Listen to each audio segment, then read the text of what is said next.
اللهم صل على سيدنا ومولانا محمد وعلى آل سيدنا ومولانا محمد وبارك وسلم۔ نبی صلی اللہ علیہ وسلم کے صحابہ میں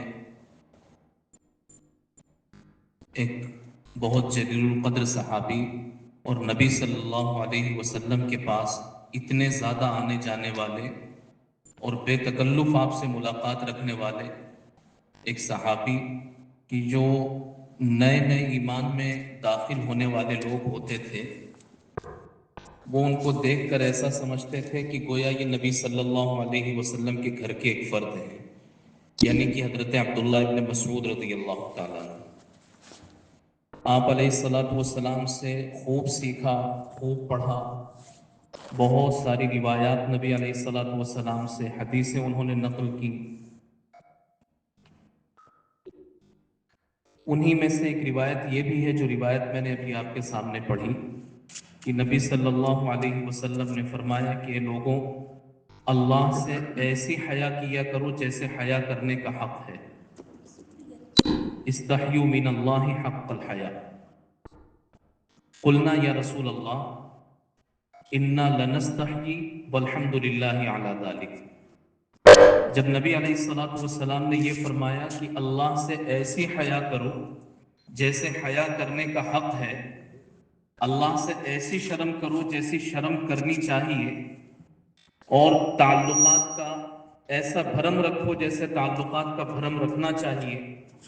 صحابہ کہتے ہیں کہ ہم نے عرض کیا یا رسول اللہ انا لنستحیی من اللہ والحمد للہ علی ذلک، کہ ہم اللہ تبارک و تعالیٰ سے حیا کرتے ہیں، ہم اللہ سے شرم رکھتے ہیں، وہ کام کہ ہمیں ہر وقت اللہ تبارک و تعالیٰ دیکھ رہا ہے، تو اس ادراک کو اور اس فکر کو باقی رکھتے ہوئے کون سے کام ہمیں کرنا ہے، کون سے نہیں کرنا ہے، ہم اس بات کی کوشش میں لگے رہتے ہیں، اور اس پر اللہ تبارک و تعالیٰ کا بہت شکر اور اللہ کی تعریف ہے۔ قال لیس ذلک، نبی صلی اللہ علیہ وسلم نے فرمایا یہ نہیں ہے، ولکن الاستحیاء من اللہ ان تحفظ الرأس وما عبا۔ اللہ تبارک و تعالیٰ سے حیا کرنے کا مطلب یہ ہے کہ تم اپنے سر کی اور سر کے آس پاس کے حصوں کی حفاظت کرو۔ نبی علیہ الصلوۃ والسلام ہمیں حکم دے رہے ہیں کہ تم اللہ سے حیا کرو، اللہ سے شرم کرو۔ اللہ نے تمہیں بنایا ہے، اللہ کا تم سے جو تعلق ہے اس تعلق کا بھرم رکھو، اور اللہ سے حیا کرنے، اللہ سے شرم کرنے اور اللہ سے تعلق نبھانے اور محبت کے تقاضے پورا کرنے کا طریقہ یہ ہے کہ تم اپنے سر کی اور سر کے آس پاس کی چیزوں کی حفاظت کرو۔ اب سر کی حفاظت کیا ہے؟ سر کی حفاظت یہ ہے کہ یہ سر اللہ تبارک و تعالیٰ کے علاوہ کبھی کسی اور کے سامنے نہ جھکے، یعنی اپنے عمل سے بھی اللہ کی وحدانیت کو ثابت کرو کہ اللہ ہی ہے، اللہ ہی کی عبادت کی جاتی ہے، اللہ ہی کے سامنے جھکا جاتا ہے، اللہ ہی سے مانگا جاتا ہے، اللہ ہی سے لو لگائی جاتی ہے۔ بگڑی بنانے والا وہ ہے، اولاد دینے والا وہ ہے، کاروبار میں برکتیں دینے والا وہ ہے، رکے ہوئے کام کو چلانے والا وہ ہے، اور چلتے ہوئے کام میں برکت دینے والا وہ ہے۔ تو یہ سر اللہ تبارک و تعالیٰ کے علاوہ کسی کے سامنے نہ جھکے، مطلب یہ ہے کہ تم اللہ کی وحدانیت کو، اللہ کے معبود ہونے کو، اللہ ہی کی وحدانیت کو اور اللہ ہی کے معبود ہونے کو دل سے تسلیم کرو۔ ان تحفظ الرأس، سر کی حفاظت کرو کا دوسرا مطلب یہ ہے کہ اللہ تبارک و تعالیٰ نے سر میں جو دماغ رکھا ہے، اس دماغ کے ذریعے سے غور کرتے رہا کرو کہ اللہ نے تمہیں کیوں بنایا، اللہ نے یہ کائنات کیوں بنائی ہے، اتنا بڑا نظام اللہ نے کیوں بنایا اور یہ سلسلہ کیوں سجایا ہے۔ اور بہت زیادہ دور تک غور نہیں کر سکتے تو سر میں ہی دماغ ہے، اور دماغ کے آس پاس ہی چھوٹی چھوٹی سی رگیں ہیں، انہی رگوں پر غور کر لو کہ انہی رگوں میں سے جو سینکڑوں کی تعداد میں ہیں، باریک باریک سی رگیں ہیں، بالوں جیسی رگیں ہیں، اس میں سے اگر کوئی ایک رگ بھی بند ہو جائے، چوک ہو جائے، اور اس کی رفتار بند ہو، خون کی رفتار وہاں بند ہو جائے، خون جم جائے، ब्रेन हेमरेज हो जाए, इंसान वहीं फना हो जाएगा। तो तुम अपने सर की हिफाजत करो, यानी सर में जो दिमाग दिया गया है, इस दिमाग के जरिए से तुम सोचो कि अल्लाह तबारक व तआला ने क्यों तुम्हें बनाया और क्यों इस कायनात को बनाया। फिर सर के आसपास की हिफाजत, अंतहफज़ रअस वमा अवा, तो आसपास की चीजों की, आंखों की हिफाजत, जुबान की हिफाजत, कान की हिफाजत, आवाज की हिफाजत, इसी तरीके से नाक की हिफाजत, थोड़ा सा नीचे चल करके दिल है, दिल की हिफाजत। तो सर की और सर के आसपास के हिस्सों की हिफाजत करो का मतलब यह है कि तुम अपनी आंखों की हिफाजत करो, आंखों से गलत न देखो। जुबान की हिफाजत करो कि जुबान से गलत ना बोलो। अल्लाह तबारक व तआला ने अगर सलाहियत दी है, अल्लाह ने सोर्स दिए हैं, अल्लाह ने ताल्लुकात दिए हैं, तो इस ताल्लुकात के बल पर या किसी और नशे में आकर के इस जुबान को ऐसा गलत इस्तेमाल मत करो कि किसी की इज्जत से तुम खिलवाड़ करने लग जाओ। गलत शिकायतें दर्ज करवा करके और माहौल को बिगाड़ करके और माहौल को दूसरे रुख पर लेकर के चले जाओ, अपने जुबान की हिफाजत करो, ऐसा ना करना। जुबान की हिफाजत करो कि गीबत किसी की ना करना। जुबान की हिफाजत करो कि किसी की चुगली ना करना। जुबान की हिफाजत करो कि किसी के ऐब से ना खेलना। आंखों की हिफाजत करो कि किसी की इज्जत पर तुम्हारी नजरें ना पड़ने पाए। और कानों की हिफाजत करो कि किसी की गीबत ना सुनो, किसी की बुराई ना सुनो, इनसे गाने ना सुनो, एक गलत चीजें कानों के अंदर न जाने दो। जुबान की, आंख की, कान की, इन सब तमाम चीजों की हिफाजत करो। अल्लाह तबारक व तआला फरमाते हैं, वला तक़फ़ु मा लैसा लक बिही इल्म इन्नस समअ वल बसर वल फुआद कुल्लु उलाइका कान अन्हु मसऊला।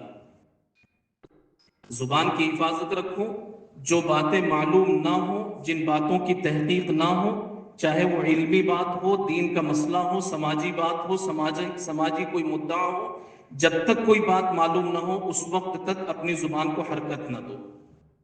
इन्नस समअ वल बसर, ये कान है, आंख है, वल फुआद, दिल, कुल्लु उलाइका कान अन्हु मसऊला, इन तमाम चीजों की अल्लाह तबारक व तआला के यहाँ बासपुरस होगी। इन तमाम चीजों के बारे में अल्लाह के यहाँ सवाल किया जाएगा। आंखों का इस्तेमाल कैसा रहा, जुबान का इस्तेमाल कैसा रहा, कानों का इस्तेमाल कैसा किया, दिल में किस किस तरह के ख्यालात परवान चढ़ते रहे, अल्लाह के यहाँ इन तमाम चीजों का सवाल होगा। ये जो हमारी जिक्र की मजलिस होती है, जिसमें हम अल्लाह अल्लाह अल्लाह अल्लाह की रट लगाते हैं, उसका मकसद ही ये होता है कि अल्लाह की मोहब्बत दिल में इतनी जागुज़ी हो जाए और अल्लाह दिल में इतना समा जाए और अल्लाह की मारिफत इतनी आ जाए कि जैसे अल्लाह से हया करने का, अल्लाह से शर्म करने का, अल्लाह से ताल्लुक निभाने का और अल्लाह से ताल्लुक के भरम रखने का जो तकाजा है, वो तकाजे हम पूरे कर सकें। अल्लाह की मोहब्बत जब दिल में आएगी, अल्लाह से हया भी आएगी। जिससे मोहब्बत होती है उसी से हया भी की जाती है। बाज मर्तबा ऐसा होता है कि समझदार किस्म के लोग हैं, पांच पांच सात सात चार चार बच्चों के बाप हैं, वो कहीं होते हैं, बेतकल्लुफ हंसते हैं, बात करते हैं, लेकिन जब अपने बच्चों के सामने होते हैं तो संभल करके रहते हैं। यानी कि बच्चों से हया है, अपने बच्चों के सामने अपने वकार को उन्होंने बचा करके रखा है। अपने हम उम्रों में होते हैं, अपनी जोड़ीदारों में होते हैं, अपने हिसाब से बातें करते हैं, लेकिन जब उनके सामने उनके बच्चे होते हैं, घर के दूसरे अफराद होते हैं, फिर वो हया के साथ बात करते हैं कि इससे मेरा ताल्लुक कैसा है, मुझे इसके सामने कौन सी बात कहनी है, कौन सी बात नहीं कहनी है। मोबाइल का इस्तेमाल करते हैं तो इस्तेमाल करते हुए फिर बच्चों के सामने अगर मोबाइल इस्तेमाल कर रहे हैं तो फिर झिझकते हैं कि मैं कौन सी चीज ऐसी इस्तेमाल ना, मेरे हाथ से कोई ऐसी चीज इस्तेमाल ना हो जाए कि मेरी बच्ची मुझे देख ले। बच्ची देख लेगी तो बच्ची देख के देखने की वजह से कोई गलत चीज होगी तो फिर मैं उससे आंख मिलाने के काबिल नहीं रहूंगा। तो ये हया है। बच्चे अपने माँ बाप से शर्म करते हैं, माँ बाप अपने बच्चों से हया करते हैं। और ये जो हया के तकाजे, जैसे हम आपस में हया कर रहे हैं, इसी तरीके से हया अल्लाह तबारक व तआला से करनी है। नबी अलैहिस्सलातु वस्सलाम ने दूसरी बात बयान फरमाई, वन तहफज़ल बतन वमा हवा, کہ पेट के और पेट के आसपास की चीजों की भी हिफाजत करो। अल्लाह से हया करने का मतलब यह है कि तुम पेट के और पेट के आसपास की चीजों की भी हिफाजत करो। पेट की हिफाजत किस तरीके से करनी है? कोई नाजायज लुकमा हमारे पेट में न जाने पाए। मिशकात शरीफ में एक हदीस आती है, नबी सल्लल्लाहु अलैहि वसल्लम ने फरमाया, अल अलमिअदतु हौदुल बदन, कि मैदा ये बदन का हौज होता है, वल्उरूकु इलैहा वारिदतुन, और नसें उन नसें उस तक जाती हैं और उससे मिल करके अपना काम करती हैं। अगर मैदा सही होता है तो रगें सेहत लेकर के लौटती हैं, और मैदा अगर फासिद होता है तो वो रगें फसाद लेकर के लौटती हैं। अब ये जो मैदा है, पेट है हमारा, ये बदन का एक हौज है। इसमें अगर नाजायज चीजें जाती हैं, हराम आमदनी के जरिए से खाई हुई खाने की चीज इस पेट में जाती है, तो रगें इसी से मिली हुई हैं। रगें इसी से मिली हुई हैं, और इसी हौज से और इसी पेट से रगों को तवानाई मिलती है, खून मिलता है, और इसी के जरिए से एनर्जी मिलती है, और इसी पेट की एनर्जी से दिमाग को ताजगी मिलती है, इसी पेट के जरिए से हाथों को ताजगी मिलती है, और इसी पेट के जरिए से पैरों को ताजगी मिलती है। तो अगर पेट दुरुस्त है तो पेट के दुरुस्त रहने की वजह से तमाम चीजें दुरुस्त होती हैं, और पेट अगर बिगड़ जाए तो तमाम चीजें बिगड़ जाती हैं। तो अगर नाजायज लुकमा हमने कोई पेट में दाखिल किया, तो नाजायज लुकमे के पेट में दाखिल करने की वजह से अब जो नसें वहां से खून लेकर के लौटेंगी, और जो नसें वहां से एनर्जी लेकर के लौटेंगी, उनमें फसाद होगा। फिर जब वो निगाहों तक पहुंचेंगी नसें, तो गलत खाने की वजह से फिर बदनजरी से हम महफूज रहना चाहें नहीं रह पाएंगे, आंखें गलत देखेंगी। और फिर यही नसें दिमाग तक जा रही है, गलत खाने की वजह से, हराम खाने की वजह से, सूद ब्याज रिश्वत खाने की वजह से, किसी को पैसे कर्ज पर दिए हों तो लेते वक्त उससे बढ़ा करके लेने की सूरत में ये जो हराम आमदनी पेट के अंदर जा रही है, और इसी पेट से जो जुड़ी हुई रगें हैं, ये रगें जब दिमाग तक पहुंचेंगी, तो दिमाग तक जब ये रगें पहुंचेंगी तो फसाद लेकर के ही लौटेंगी। फिर दिमाग वो गलत काम करेगा। दिमाग यही सोचेगा कि मुझे फुला को कैसे कमजोर करना है, उसको कैसे नाकाम करना है। गुनाह के ख्यालात दिमाग के अंदर आते रहेंगे, गुनाह के ख्यालात दिल के अंदर आते रहेंगे। तो नबी अलैहिस्सलातु वस्सलाम ने अल्लाह से हया करने का जो एक और तरीका बतलाया, वो तरीका यह है कि तुम अपने पेट की हिफाजत करो। पेट की हिफाजत यही है कि नाजायज आमदनी के जरिए से कोई चीज हम अपने पेट के अंदर ना पहुंचाएं। पेट के आसपास की यानी शर्मगाहों की हिफाजत करो, शर्मगाहों की हिफाजत करो, किसी गुनाह के अंदर मुब्तला ना हो, न खुद और न अपनी वजह से कोई दूसरा गुनाह के अंदर मुब्तला होने पाए। वह ततदक्कर अल मौत वल बिला, और जो आगे नबी अलैहिस्सलातु वस्सलाम ने फरमाया कि अल्लाह से हया करने का एक तरीका यह है कि तुम अपनी मौत को याद करते रहो। न जाने कितने जनाजे उठाए, कितने जनाजों की नमाजों में शिरकत की है, और कैसे कैसे हादसे हमने अपनी आंखों से देखे। बाज मर्तबा तो ऐसा होता है कि कुछ देर के लिए आदमी घर से निकलता है, तैयार होकर के निकलता है, जल्द वापस आने के इरादे से निकलता है, लेकिन वो वापस नहीं आता, घर उसकी लाश वापस आती है। और बाज मर्तबा तो ऐसी हालत में वापस आती है कि उसकी शक्ल सूरत भी पहचानी नहीं जाती। घर से निकला और थोड़ी देर पर कोई ऐसा हादसा हुआ कि गया तो था किसी बड़े काम के लिए कि ये काम करके अभी लौटता हूं, लेकिन वो नहीं आया, उसकी लाश आई।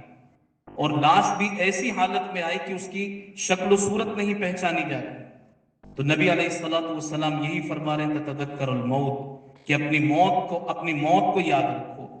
एक मौके पर आपने फरमाया, अक्सिरू मिन जिक्रि हादिमिल लज्जात, लज्जतों को फना कर देने वाली चीजों को याद रखा करो। लोगों ने पूछा, या रसूल अल्लाह, ये लज्जतों को फना कर देने वाली चीज कौन सी है? आपने एक मर्तबा देखा, पस मंजर इसका यह है कि आप अलैहिस्सलातु वस्सलाम एक मजलिस में तशरीफ लेके गुजर हो रहा था आपका, देखा कि कुछ सहाबा बैठे हुए हैं और बेतकल्लुफ उनमें आपस में बातें हो रही हैं। اور صحابہ کی بات تو ویسے بھی معمولی ہنسی کھیل کی ہوتی تھی، ورنہ تو اللہ تبارک و تعالیٰ کے سامنے رونے بلکنے سسکنے والے وہ لوگ تھے، کچھ ہنسی کھیل اور دل لگی بھی کیا کرتے تھے۔ تو بعض مرتبہ ایسا ہوتا تھا کہ نبی صلی اللہ علیہ وسلم صحابہ کو ہی کچھ کہنا چاہتے تھے، اور کبھی ایسا ہوتا تھا کہ صحابہ کے واسطے سے ہم اور آپ کو کوئی پیغام دینا چاہتے تھے، تو آپ کا گزر ہوا صحابہ کے پاس سے، صحابہ کو بے تکلف ہنستے ہوئے دیکھا، تو آپ نے فرمایا اکثروا من ذکر ہاذم اللذات، یہ خواہشات میں، ہنسی مذاق میں، دل لگی میں لگے ہوئے ہوں، ان لذتوں کو فنا کرنے والی چیزوں کو، کبھی کبھی لذتوں کو فنا کر دینے والی چیز کبھی کبھی اس کے بارے میں بھی سوچ لیا کرو۔ پوچھا یا رسول اللہ وہ کیا ہے؟ آپ نے فرمایا الموت، لذتوں کو فنا کر دینے والی چیز موت ہے۔ تو آدمی کو کبھی کبھی اس کا خیال بھی رکھنا چاہیے اور مراقبہ کرتے رہنا چاہیے، یہ احساس بھی رہنا چاہیے کہ یہ جو میری زندگی ہے اور بھاگتی دوڑتی جو یہ میری مصروفیت بھری زندگی ہے، اچانک یہ موت میں تبدیل ہو سکتی ہے۔ والبلا، اور اپنے فنا ہونے کو بھی، فنا ہونے کا مطلب یہ ہے کہ قبرستان میں کبھی جا کر کے ٹوٹی ہوئی قبروں کو دیکھو، رات کی تنہائی میں کبھی قبرستان جاؤ اور قبرستان کا سناٹا دیکھو، وہاں چلتے ہوئے جانور دیکھو، وہاں رینگتے ہوئے جانوروں کو دیکھو، ٹوٹی ہوئی قبروں کو دیکھو، اور کبھی دن میں جاؤ تو کسی قبر کے آس پاس کوئی ہڈیاں پڑی ہوں تو ان کو دیکھو۔ تو یہ موت کو دیکھنا اور پھر اپنے فنا ہو جانے کے منظر کو کبھی کبھی دیکھا کرو، تو اس طریقے سے دیکھنے سے جو دنیاوی خیالات ہیں، دنیا کی محبتیں ہیں، یہ ساری چیزیں دل سے مغلوب ہوتی جائیں گی، اور اللہ تبارک و تعالیٰ سے حیا، اللہ تبارک و تعالیٰ سے تعلق نبھانے کے طریقے اور اللہ کی محبت یہ دل میں جاگزی ہوتی جائے گی۔ انسان بھول جائے گا، جب کبھی قبرستان جائے، رات کی تاریکی میں جائے گا، اندھیرے میں جائے گا اور وہ ٹوٹی ہوئی قبروں کو دیکھے گا، پھر وہ اپنا ذوق دیکھے گا کہ میرا ذوق تو یہ ہے کہ مجھے کپڑے اتنے عالیشان پسند ہیں، پھر وہ اپنا ذوق دیکھے گا کہ مجھے رہنے کے لیے تو ایسا خوشنما بنگلہ ہونا چاہیے اور چلنے کے لیے اتنی آرام دہ سواری ہونی چاہیے۔ یہ کتنے دن کی بات ہے، آنا تو یہاں ہے، انجام یہاں ہے۔ دور دور تک کھڑا ہو کر کے دیکھتا رہے، اپنے پنجوں کے بل پر اٹھ کر کے کھڑا ہو کر کے دیکھے، کوئی ہے یہاں نظر آنے والا؟ دور دور تک اس کو کوئی نظر نہیں آئے گا، وہی ٹوٹی ہوئی قبریں ہیں، رینگتے ہوئے جانور ہیں اور وہاں کی موزی چیزیں ہیں، بس وہاں کھڑے کھڑے سوچتا رہے کہ فنا ہونا ہے، اور فنا ہونے کے بعد میں میرا آخری انجام یہی ہے۔ کہاں کے وہ خوشنما کپڑے، اور کہاں کے وہ عالیشان بنگلے، اور کہاں کی وہ آرام دہ گاڑیاں، اور پھر میں جن گناہوں میں لگا ہوا ہوں، یہ کتنے دن میں اس سے فائدہ اٹھا سکتا ہوں؟ اپنی زبان سے میں نے کبھی اس کی برائی کر کے اس کو خوش کر دیا، اس کی چغلی کر کے میں نے اس کا دل جیت لیا، اور اس کے بارے میں دو چار اچھے بول بول کر کے میں نے اس سے کچھ پیسے نکلوا بھی لیے۔ یہ کتنے دن کا کھیل ہے؟ یہ تو سب ختم ہونے والا ہے۔ نبی علیہ الصلوۃ والسلام نے فرمایا موت کو اور پھر موت کے بعد یہ جو فنا ہو جانے والے جو مناظر ہیں، ان کو کبھی کبھی دل میں یاد رکھا کرو۔ اور آپ علیہ الصلوۃ والسلام نے اس حدیث میں جو آخری بات فرمائی، وہ یہ بات فرمائی کہ اگر تم دنیا سے کنارہ کش ہونا چاہتے ہو تو پھر دنیا کی زیب و زینت کو چھوڑ دو۔ دنیا کی زیب و زینت کو چھوڑنا، یہ جو ابھی بات آپ سے ذکر کی گئی ہے، یہی طریقے ہوتے ہیں، ان طریقوں سے دنیا کی زیب و زینت جاتی رہتی ہے، اور اللہ تبارک جب دنیا کی زیب و زینت چلی جائے گی، پھر اللہ کی محبت، اللہ کا تعلق دل میں حاصل ہوتا رہے گا۔ تو اللہ کی محبت کو حاصل کرنے، اللہ کے تعلق کو حاصل کرنے کا جو بہت سارے ذرائع ہیں، اس میں سے ایک ذریعہ یہ بھی ہوتا ہے کہ ہم ذکر کی مجلسوں میں، اللہ والوں کی صحبتوں میں بیٹھیں۔ یا ایھا الذین آمنوا اتقوا اللہ وکونوا مع الصادقین، اے ایمان والوں اللہ سے ڈرتے رہو اور نیک لوگوں کے ساتھ میں رہو۔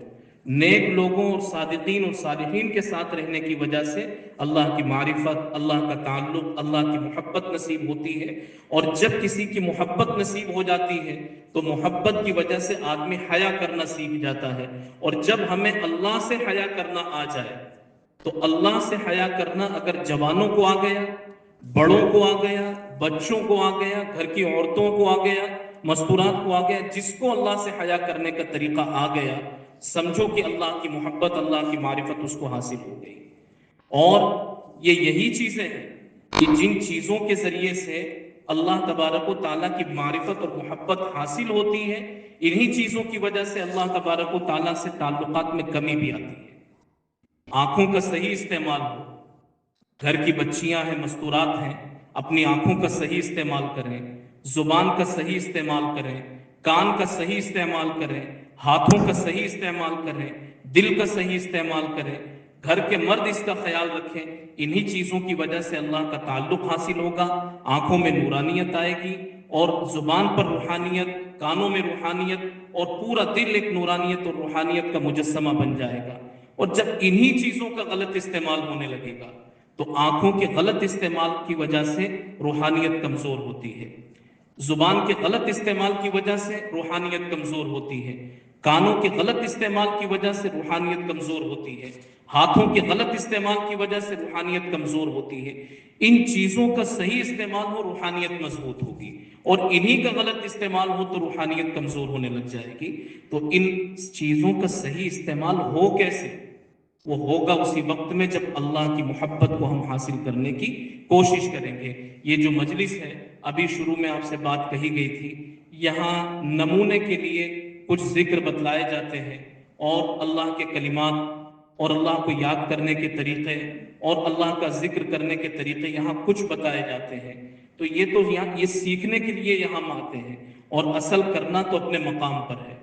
या अय्युहल्लज़ीना आमनू ज़कुरुल्लाह ज़िक्रन कसीरा वसब्बिहूहु बुक्रतन व असीला। ए ईमान वालों, खूब अल्लाह का जिक्र करो और सुबह व शाम अल्लाह तबारक व तआला की तस्बीह करते रहा करो। तो सुबह शाम अल्लाह तबारक व तआला को हम याद करते रहें, कुछ न कुछ अपने मामूलात में, अपने जो भी शेख हो, जिस किसी से हमारा ताल्लुक हो, जिस किसी से हमारा दिल मिलता हो, उनसे हम वाबस्ता होकर, उनसे निस्बत हासिल करके और सुबह शाम अल्लाह तबारक व तआला को याद करने का एक सिलसिला कायम करें। और वैसे अल्लाह का शुक्र है, यहाँ साहिब निस्बत बहुत से उलमा तशरीफ फरमा है। हमारे हजरत कारी साहब दामत बरकातुहुम, अल्लाह तबारक व तआला उनकी उम्र में, सेहत में खूब बरकत नसीब फरमाए और उनके रूहानी फयूज से, उनके इल्मी फयूज से हम सबको मुस्तफीद फरमाए। तो जिससे भी हो, जिससे जिसका दिल मिलता हो, निस्बत हासिल हो, सुबह शाम के मामूलात लेकर के सुबह शाम के मामूलात की पाबंदी करें। ये तो सुबह शाम करने के काम है। और एक अल्लाह तबारक व तआला का जिक्र ये होता है कि हर वक्त की जो दुआ है वो दुआ पढ़ लें, हर काम के करने की जो दुआ है वो दुआ पढ़ लें। खाना खा रहे हैं, खाना खा चुके हैं, कपड़े पहन रहे हैं, गाड़ी में सवार हो रहे हैं, किसी से मुलाकात कर रहे हैं, कोई सामान खरीद रहे हैं, कोई सामान बेच रहे हैं, आईना देख रहे हैं, वगैरह सुन्नतें हैं, दुआएं हैं। उन दुआओं का एहतमाम हम करते रहें। तो ये दुआओं को का एहतमाम करना, हर हर वक्त की दुआओं का एहतमाम, ये भी अल्लाह तबारक व तआला को याद करना है, ये भी अल्लाह को याद करना, और इसकी बड़ी बरकतें हैं। अल्लाह तबारक व तआला हम और आपको अपनी ज़ात से हया करने के तरीक़े सिखा दे, और अल्लाह अपना ताल्लुक़ और अपनी मारिफत हम सबको नसीब फरमा दे। इन मजलिसों के बड़े फ़ायदे होते हैं। इससे पिछली मजलिस जो हुई, चारनासी में मजलिस हुई थी, बाद में वहाँ की जो कारगुजारी आई, अल्हम्दुलिल्लाह ऐसी कारगुजारी की जिससे सबको खुशी हुई। अल्लाह वहाँ के हालात को और बेहतर फरमाए, मेल जोल का माहौल कायम फरमाए, मस्जिदों की तादाद में अल्लाह इजाफा फरमाए, नमाजियों की तादाद में इजाफा फरमाए। आज की ये मजलिस जिस नेक मकसद, जिस इरादे के लिए कायम की गई है, अल्लाह मुंतज़िमीन के इरादों को कबूल फरमाकर और मजलिस को मकसदी एतबार से कामयाब और अपनी बारगाह में शरफ कबूल नसीब फरमाए। व आखिरु दावाना अल्हम्दुलिल्लाहि रब्बिल आलमीन। Thanks for watching. Don't forget to like, comment, share and subscribe to Al Wahid channel.